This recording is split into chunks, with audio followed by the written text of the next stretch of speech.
Hello friends, स्वागत है हमारे यूट्यूब चैनल प्रतिभा परिवार एजुकेशन ग्रुप में। भारत की भूगोल सीरीज को आगे बढ़ाते हुए आज की इस वीडियो में हम भारत के भौतिक प्रदेश के बारे में विस्तार से चर्चा करेंगे। इससे पहले भौतिक प्रदेश के 2 पार्ट पूर्ण हो चुके हैं। आज है पार्ट नंबर 3। यदि आपने ये दोनों पार्ट नहीं देखे हैं तो वीडियो की लिंक डिस्क्रिप्शन बॉक्स में दी गई है। दोस्तों, वीडियो को अंत तक जरूर देखें। वीडियो पसंद आए तो लाइक, शेयर और हमारे यूट्यूब चैनल पर यदि आप नए हैं तो हमारे चैनल को सब्सक्राइब जरूर करें। दोस्तों, बात करते हैं अब भारत के भौतिक प्रदेश के बारे में। तो हमने उत्तर के पर्वतीय प्रदेश को 3 भागों में विभाजित किया था। पहला कौन सा था? पार हिमालय या ट्रांस हिमालय। पार हिमालय या ट्रांस हिमालय। दूसरा भाग था हिमालय हिमालय। और तीसरा भाग कौन सा था? पूर्वांचल हिमालय। पूर्वांचल हिमालय। हमने पार हिमालय, ट्रांस हिमालय और हिमालय के बारे में विस्तार से चर्चा की। आज बात करेंगे पूर्वांचल हिमालय की। तो बात करते हैं पूर्वांचल हिमालय की। मैप के माध्यम से सबसे पहले कुछ पहाड़ियों को देखते हैं पूर्वांचल हिमालय की। तो यह दोस्तों, यह है महान हिमालय। महान हिमालय नंगा पर्वत से नामचा बरवा तक। यहाँ कौन सा पर्वत है? नामचा बरवा तक। यहाँ श्रृंखला से 4 पहाड़ियां हैं, 1, 2, 3 और 4। और ये चारों पहाड़ी किसका भाग है? शिवालिक का भाग है। ये ध्यान रखना है, ये चारों पहाड़ी किसका भाग है? शिवालिक का भाग है। और चारों कहाँ है? अरुणाचल प्रदेश में। और यहाँ की जो स्थानीय जनजाति है, इनके नाम पर इन पहाड़ियों का नाम रखा गया है। सबसे पहले पहाड़ी कौन सी है? तो डाफला। सबसे पहले पहाड़ी का नाम क्या है? डाफला। सेकंड है मीरी, मीरी। थर्ड है अभोर, अभोर, अभोर। और ये चौथे नंबर की जो पहाड़ी है, इसका नाम क्या है? मिश्मी की पहाड़ियां। और ये चारों पहाड़ियां किसका भाग है? तो शिवालिक श्रेणी का भाग है। शिवालिक श्रेणी का भाग है। और अरुणाचल प्रदेश में स्थानीय जो जनजाति है, इसके नाम पर इन चारों पहाड़ियों का नाम रखा गया है। अब बात करते हैं कुछ और पहाड़ियों की।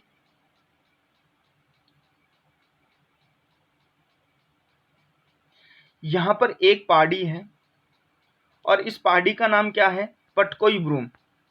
पटकोई ब्रूम। और ये पहाड़ी महान हिमालय का भाग है या महान हिमालय का हिस्सा है। पटकोई ब्रूम है अरुणाचल प्रदेश में। महान हिमालय की जो ये पहाड़ी है, इसका नाम है, अरुणाचल प्रदेश में बोला जाता है।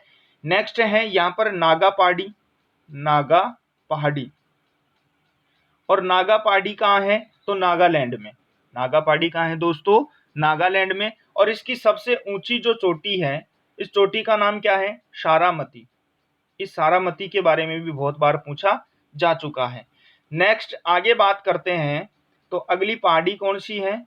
अगली पहाड़ी यहाँ पर है मणिपुर, मणिपुर या फिर लेमाटोल की पहाड़ी। लेमाटोल की पहाड़ी।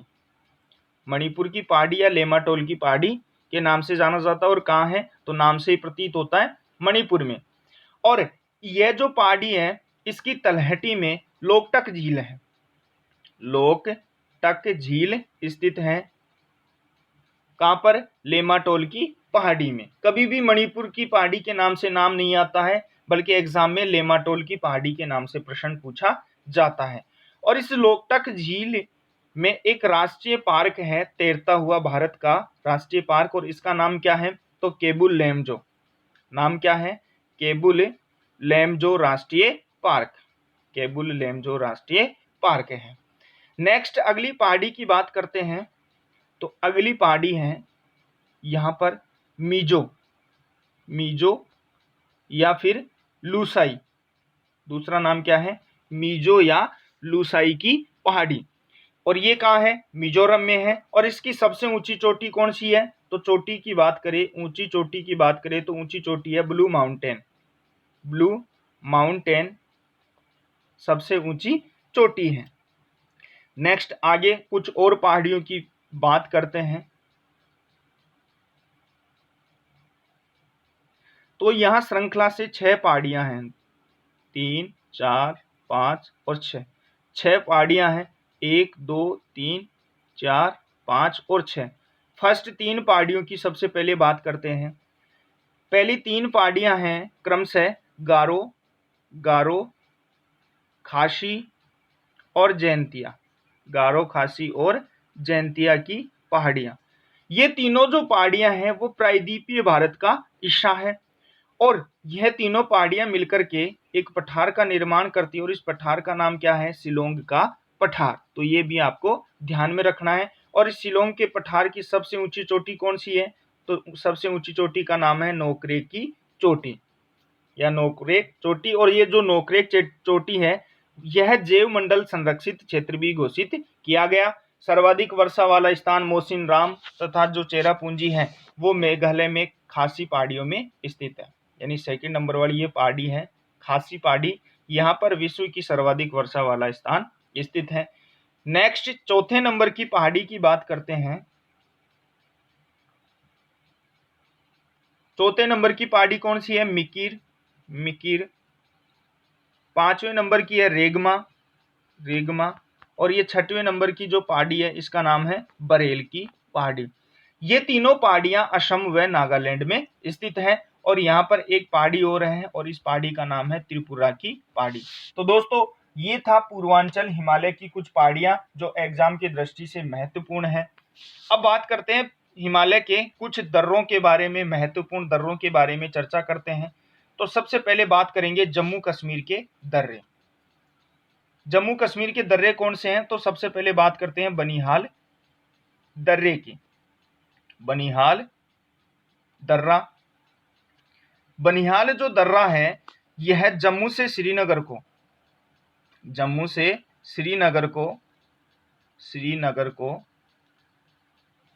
जोड़ता है। जम्मू से श्रीनगर को जोड़ने वाला दर्रा कौन सा है? बनिहाल दर्रा। और इसे श्रीनगर का प्रवेश द्वार भी कहा जाता है। अगला प्रश्न यहाँ से बनता है, श्रीनगर का प्रवेश द्वार किस दर्रे को कहा जाता है? तो बनिहाल दर्रे को। तो श्रीनगर का प्रवेश द्वार। और जवाहर सुरंग भी कहां से गुजरती है? इसी बनिहाल दर्रे से होकर के गुजरती है। नेक्स्ट है पीर पंजाल जम्मू को श्रीनगर से जोड़ता है। ये भी जम्मू को श्रीनगर से जोड़ता है। नेक्स्ट है बुर्जिल दर्रा, यह श्रीनगर को किससे जोड़ता है? तो गिलगित से जोड़ता है। गिलगित, और गिलगित कहाँ है? पीओके क्षेत्र में, पाक अधिकृत कश्मीर में। नेक्स्ट है बुर्जिल के बाद में है जोजिला और ये इंपोर्टेंट है और किसको जोड़ता है? श्रीनगर को लेह से जोड़ने वाला दर्रा कौन सा है? तो जोजिला दर्रा। नेक्स्ट है खारदुगला और चांगला, दोनों दर्रों की एक साथ बात करते हैं। दोनों जो दर्रे हैं वो लेह को तिब्बत से जोड़ते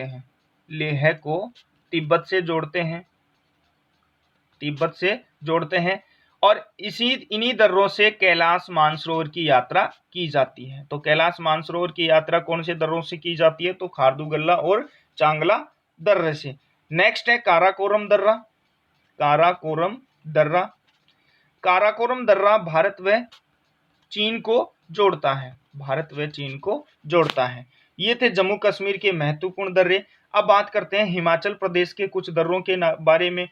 तो 1 नंबर और 2 नंबर दोनों को साथ देखते हैं। पहला है वारा लाचला दर्रा और नेक्स्ट है रोहतांग दर्रा। ये दोनों दर्रे हैं वो मनाली को लेह से जोड़ते हैं। तो मनाली को लेह से जोड़ने वाले दर्रे कौन से हैं? वारा लाचला और रोहतांग दर्रा। 3rd नंबर का दर्रा है सिपकिला दर्रा। सिपकिला जो दर्रा है वो शिमला को तिब्बत से सतलज नदी भारत में सिपकिला दर्रे से ही प्रवेश करती है। सतलज नदी भारत में इसी दर्रे से प्रवेश करती है। तो ये महत्वपूर्ण है। सतलज नदी भारत में कौन से दर्रे से प्रवेश करती है? तो सही उत्तर क्या होगा? सिपकिला दर्रा। नेक्स्ट बात करते हैं उत्तराखंड के दर्रे। उत्तराखंड के दर्रों की बात करें, फर्स्ट है नीति नीति दर्रा, सेकंड है Lipu lake, Lipu lake, third है थांगला, थांगला, फोर्थ है माना और पांचवा है धर्मा, धर्मा, धर्मा दर्रा। ये पांचों जो दर्रे हैं वो उत्तराखंड से कैलाश मानसरोवर, उत्तराखंड से कैलाश मानसरोवर, कैलाश मानसरोवर, और कैलाश मानसरोवर कहाँ है, तिब्बत को आपस में जोड़ते हैं। नेक्स्ट बात करते हैं सिक्किम के प्रमुख दर्रे। अब बात करते हैं सिक्किम के दर्रों की। सिक्किम के दर्रों में फर्स्ट दर्रा है नाथुला दर्रा। ये नाथुला दर्रा भारत चीन व्यापारिक मार्ग बनाता है, यानी भारत और चीन के साथ में व्यापारिक मार्ग बनाता है। नाथुला दर्रा है, इसे रेशम मार्ग के नाम से भी जाना जाता है, तो ये आपको ध्यान में रखना है। तीस्ता नदी को सिक्किम की जीवन रेखा भी बोला जाता है। तीस्ता जो नदी है इसे सिक्किम की जीवन रेखा बोला जाता है, ये भी आपको ध्यान में रखना है। 1962 में नाथुला जो दर्रा है इस दर्रे को बंद कर दिया गया था, लेकिन 2006 में इसे पुनः वापस खोल दिया गया, वापस इसे खोल दिया गया। नेक्स्ट दर्रे की बात करते हैं। अगला दर्रा है जालेपला, जालेपला दर्रा। और ये जो जालेपला दर्रा है वह सिक्किम से भूटान को जोड़ता है। सिक्किम से भूटान को जोड़ने वाला दर्रा कौन सा है, जालेपला दर्रा। नेक्स्ट बात करते हैं अरुणाचल प्रदेश के दर्रों की। अरुणाचल, पहला है भूमला, भूमला, और भूमला भूटान से अरुणाचल प्रदेश को जोड़ता है, भूटान से अरुणाचल प्रदेश को। नेक्स्ट है बूमडिला, बूमडिला, और बूमडिला है ये भारत व चीन को जोड़ता है, भारत और चीन को। नेक्स्ट दर्रा है यंगयप दर्रा। अगला दर्रा कौन सा है, यंगयप दर्रा, ये भारत और चीन के मध्य। साथ ही में ब्रह्मपुत्र जो नदी है, अगला प्रश्न यहां से बनता है, ब्रह्मपुत्र जो नदी है भारत में कौन से दर्रे से प्रवेश करती है, तो यंगयप दर्रे से। नेक्स्ट दर्रा है दीफू दर्रा, दीफू दर्रा, और अगला है पाग शांड दर्रा, पाग शांड दर्रा। ये दोनों दर्रे भारत और म्यांमार के मध्य स्थित है, भारत व म्यांमार के मध्य स्थित है। और एक दर्रे का नाम और याद रखना है, और उस दर्रे का नाम क्या है, तुजू दर्रा। और तुजू दर्रा कहाँ है, तो मणिपुर में है। ये था भारत का उत्तरी पर्वतीय प्रदेश। अब बात करते हैं उत्तर के विशाल मैदान की, उत्तर के विशाल मैदान के बारे में चर्चा करते हैं। तो सबसे पहले उत्तर का जो मैदानी भाग है वो दो तरह से बना है, ये ध्यान में रखना है। इस मैदान का निर्माण कैसे हुआ है, दो तरह से। पहला है अपर्दन, अपर्दन द्वारा, और सेकंड है अवसादों के निक्षेपण द्वारा, अवसादों के निक्षेपण द्वारा। अपर्दन का मतलब साधारण भाषा में बात करें तो कटाव के द्वारा, और जो एक स्थान से बहकर के दूसरे स्थान पर जो एक तरह से कटाव के द्वारा लाए गए जो मिट्टी कंकड़ पत्थर वगैरह हैं वो एक जगह जहां पर एकत्रित हो जाते हैं, वो क्या होती है, अवसाद या तलछट। तो इसके द्वारा इस मैदान का निर्माण हुआ है।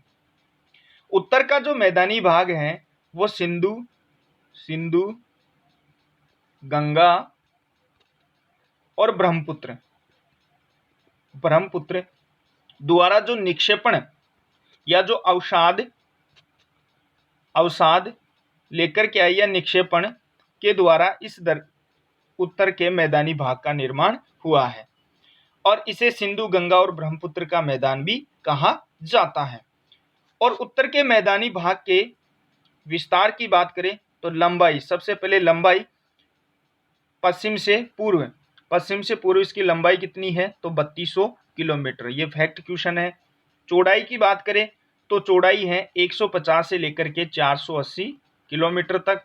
गहराई की बात करें तो इसकी गहराई है 1000 से लगभग 2000 मीटर तक। तो ये फैक्ट क्वेश्चन है तीनों। उत्तर के मैदानी भाग का जो विस्तार है पश्चिम से पूर्व है, तो इसकी लंबाई कितनी है 3200 किलोमीटर, चौड़ाई 150 से 480 किलोमीटर और गहराई 1000 से 2000 मीटर तक। उत्तर का जो मैदानी भाग है इसका सबसे ऊंचा जो भाग है, यानी इस मैदानी भाग का सबसे ऊंचा भाग, सबसे ऊंचा जो भाग है, ऊंचा भाग वो कौन सा है? तो सही है अंबाला सहारनपुर क्षेत्र। अंबाला सहारनपुर क्षेत्र ये इसका सबसे ऊंचा भाग है और ऊंचाई कितनी है? तो 291 मीटर। इसलिए ये भाग है, यह जल विभाजक का कार्य करता है। यानी अंबाला सहारनपुर जो क्षेत्र है वो इस उत्तर के विशाल जो मैदानी भाग है इसके जल विभाजक क्षेत्र को कितने भागों में बांट देता है? 2 भागों में।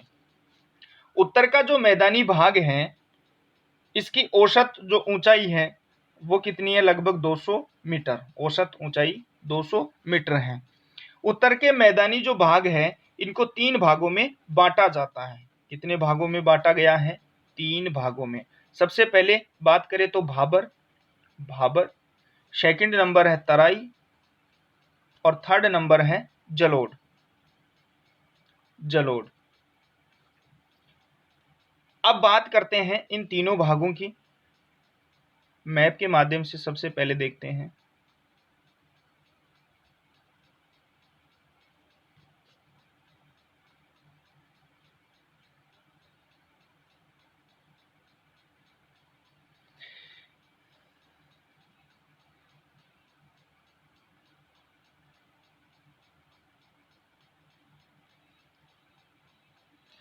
ये हिमालय है, यहाँ से नदियां निकलती है तो सबसे पहले कंकड़ पत्थर का जमाव होता है, ये वाला। ये क्षेत्र क्या कहलाता है? भाबर क्षेत्र। इसके बाद में इससे थोड़े बारीक कंकड़ पत्थर एकत्रित होते रहते हैं। ये क्षेत्र कैसा होता है? तराई क्षेत्र। और नीचे का जो भाग है वो क्या कहलाता है? जलोढ़ मृदा का क्षेत्र, जलोढ़ मृदा का क्षेत्र। जलोढ़ मृदा का जो क्षेत्र है इसको भी कितने भागों में बांटा गया है? 2। कौन कौन से? खादर व बांगर। पहला क्षेत्र कौन सा है? खादर और दूसरा कौन सा है? बांगर। अब सबसे पहले बात करें भाबर क्षेत्र की। भाबर क्षेत्र क्या होता है? भाबर क्षेत्र क्या है? तो भाबर जो क्षेत्र है यह शिवालिक के जो गिरिपाद हैं इनमें 8 से 10 किलोमीटर चौड़ी कंकड़ पत्थर, कंकड़ पत्थर की एक पट्टी होती है, कंकड़ पत्थर की एक पट्टी होती है। और इस भाग की पारगम्यता अधिक होने के कारण हिमालय की जो नदियां हैं यहाँ पर इस भाबर वाले क्षेत्र में लुप्त हो जाती है। भाबर वाले क्षेत्र में क्या हो जाएगी? लुप्त हो जाएगी। सेकंड है तराई, तराई। यदि इस तराई की बात करें तो भाबर के दक्षिणी जो भाग है, यानी सबसे पहले भाबर, उसके बाद में सेकंड नंबर पे कौन सा क्षेत्र आ जाएगा? तराई। ये कंकड़ पत्थर होंगे। तराई की बात करें तो जो तराई है ये भाबर के दक्षिण में 15 से 30 किलोमीटर चौड़ा भाग है और इसमें हिमालय की जो नदियां हैं वो अनियमित धाराओं के माध्यम से निकलती है। अनियमित धाराओं के माध्यम से, यानी कंकड़ पत्थरों से निकलती है तो अलग अलग धाराओं के माध्यम से नदियां निकलती हैं और अनियमित धाराओं के रूप में पुनः वापस दिखाई देना प्रारंभ हो जाती है। और लुप्त कहाँ हो गई थी? भाबर वाले क्षेत्रों में, कंकड़ पत्थरों के नीचे से बह रही थी। यह भाग वनस्पति और वन्य जीवों से संपन्न है। तराई क्षेत्र वनस्पति और वन्य जीवों से संपन्न है और इस क्षेत्र में मुख्य रूप से गन्ना, चावल और गेहूं की खेती की जाती है। गन्ना, चावल और गेहूं की खेती की जाती है। थर्ड है जलोढ़, जलोढ़ मैदान। जलोढ़ मैदान की बात करें तो यहाँ पर नदियों द्वारा जो अवसाद लाए जाते हैं इनके निक्षेपण से जलोढ़ मैदान का निर्माण हुआ है। और जलोढ़ जो मृदा है या जलोढ़ मैदान है ये भी कितने भागों में बटा हुआ है? 2 भागों में। पहला कौन सा है? खादर, खादर। खादर की बात करें तो नदियों के किनारों पर निचली भूमि में हर वर्ष जब बाढ़ आती है, बाढ़ आने से जो मृदा बनती है उसे खादर कहते हैं। यानी प्रति वर्ष जो बाढ़ आती है और बाढ़ आने के बाद में इन किनारों पर, यहाँ पर जो मिट्टी की परत बिछती जाती है ये क्या कहलाती है? खादर क्षेत्र। और यहाँ पर नए खनिजों के जमाव से यह भूमि कैसी होती है? अत्यधिक उपजाऊ होती है, क्योंकि प्रति वर्ष यहाँ पर नदियों के द्वारा लाई गई तलछट है वो जमा होती रहती है। नेक्स्ट है बांगर। यदि बांगर की बात करें, ये नदियों के ऊपरी भागों पर जो मृदा लगातार खेतों में कम उपजाऊ होती है, इसे बांगर या पुरानी जलोढ़ मृदा कहते हैं। यानी ये मृदा, और इससे जो आगे की तरफ यहाँ पर जिस मृदा का जमाव होता है वो कौन सी होती है? बांगर मृदा। यहाँ प्रतिवर्ष बाढ़ के द्वारा जो मृदा है उसका जमाव नहीं होता है। नेक्स्ट है रेह मृदा। रेह मृदा, जो रेह मृदा होती है ये अत्यधिक जल भराव के कारण मृदा की ऊपरी सतह पर नमक की क्या हो जाती है? परत जमा हो जाती है। रेह मृदा क्या होती है? जमाव के कारण ऊपरी जो परत होती है इसमें नमक की परत जम जाती है, और ये मृदा कैसी होती है? तो ये है मृदा बंजर होती है। रेह मृदा बंजर होती है। नेक्स्ट है भूड़ मृदा। भूड़ मृदा, भूड़ मृदा की बात करें तो इस भाग में उपजाऊ जो मिट्टी है इसकी परत अपर्दित हो जाती है, अपर्दित हो जाती है, और कंकड़ पत्थर युक्त पथरीली परत है वो शेष रह जाती है, और इसे भूड़ मृदा कहते हैं। भूड़ मृदा है वो गंगा और रामगंगा के जो मैदानी भाग हैं विशेष रूप से इनमें पाई जाती है। अब उत्तर का जो मैदानी भाग है इसको मुख्य रूप से कितने भागों में विभाजित किया गया है? तो 4 भागों में। सबसे पहले कौन सा है? पंजाब का मैदान, पंजाब का मैदान। सेकंड है राजस्थान का मैदान। थर्ड है गंगा का मैदान, गंगा का मैदान। और फोर्थ है ब्रह्मपुत्र का मैदान। सबसे पहले बात करेंगे पंजाब के मैदान की। प्रादेशिक विभाजन में सबसे पहले बात करेंगे हम पंजाब के मैदान की। पंजाब का जो मैदान है यह पंजाब का मैदानी भाग सिंधु और उसकी जो सहायक नदियां हैं, सिंधु और इसकी जो सहायक नदियां हैं, 5 नदियां, इनके द्वारा जो अवसाद या निक्षेपण लाया गया है इनके द्वारा पंजाब के मैदान का निर्माण हुआ है। पंजाब के मैदान में सिंधु की 5 नदियां हैं, पंचनद। और पंचनद कौन सी है? झेलम, झेलम, चिनाब, रावी, व्यास और सतलज। ये 5 नदियां हैं जो सिंधु के साथ में मिलकर के पंजाब के मैदान का निर्माण करती है। अब बात करें इन 5 नदियों के प्राचीन नामों की, तो झेलम का प्राचीन नाम क्या था? वितस्ता नदी। क्या नाम था? वितस्ता नदी। चिनाब का अस्किनी, अस्किनी। रावी की बात करें तो रावी का था पुरुषैनी। व्यास का विपाशा। और सतलज का शतुद्री, सतलज का शतुद्री नाम था। पंजाब का जो मैदानी भाग है वो स्थानीय भाषा में, इसे स्थानीय भाषा में बेट कहा जाता है। ये महत्वपूर्ण है, बहुत बार एग्जामों में पूछा जा चुका है, बेट कहा जाता है।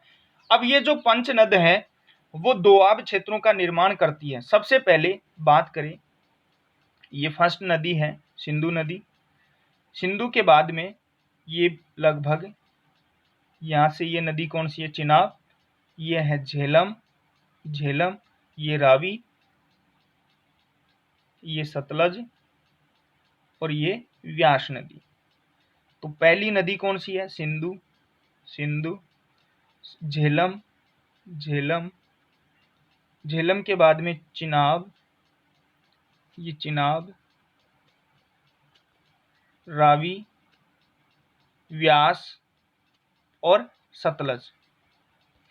सबसे पहले बात करें फर्स्ट दोआब। पहला दोआब का नाम क्या है? सिंध सागर दोआब, सिंध सागर दोआब। सिंध सागर दोआब सिंधु और झेलम के मध्य। सेकंड दोआब क्षेत्र है चाज। ये कौन सा है? चाज। चाज जो दोआब है वो झेलम और चिनाब के मध्य स्थित है। नेक्स्ट है रचना, रावी और व्यास। रचना दोआब रावी और व्यास के मध्य। उसके बाद में है नेक्स्ट दोआब है बारी, बारी दोआब। बारी दोआब है वो रावी और व्यास के मध्य हो गया, और रचना दोआब चिनाब और रावी के मध्य हो गया। नेक्स्ट है बिस्ट। अगला दोआब कौन सा है? बिस्ट दोआब। और बिस्ट दोआब है वो व्यास और सतलज नदियों के मध्य स्थित है। अब नदी का दोआब क्षेत्र क्या होता है? 2 नदियां हैं, इन 2 नदियों के मध्य का जो धरातलीय भाग होता है ये क्या कहलाता है? दोआब क्षेत्र। और ये काफी उपजाऊ भाग होता है।